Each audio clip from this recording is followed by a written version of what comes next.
Route 66, City of the Dead. Abandoned gas station. In 1998, two friends, Mark and Josh, were traveling along the classic Route 66, heading from the city to Chicago. Night caught them talking in the Arizona desert. Gas tank nearly empty, the nearest town was marked on the map as Willow Creek, but the GPS wasn't finding it. After a few miles, an old gas station showed up in the darkness. The neon sign flickered, but there was no one inside. The smell of burning and rotten meat wafted through the air. While Josh looked for the gas station attendant, Mark looked through old newspaper clippings on the wall.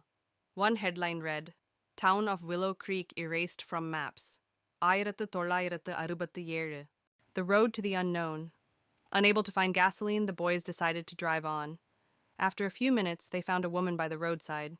She was standing, staring into the darkness, and her lips were moving soundlessly.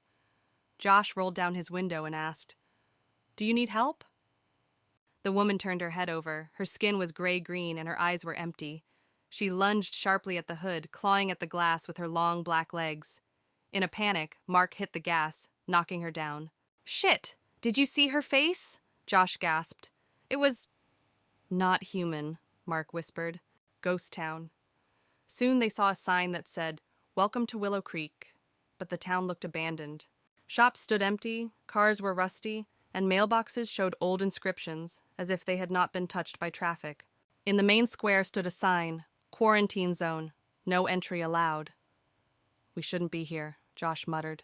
But suddenly people started coming out of the alleys. Their movements were slow, their eyes were blank, and their mouths opened with a soundless scream.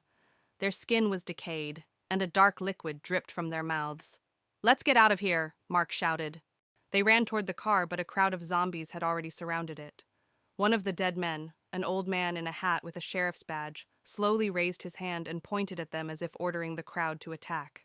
At that second, Josh noticed an open door in an old bar. They ran inside and closed the door. It was dark inside, but on the floor was a magazine with a faded picture of the woman they had hit on the road. "That's her," Mark exhaled.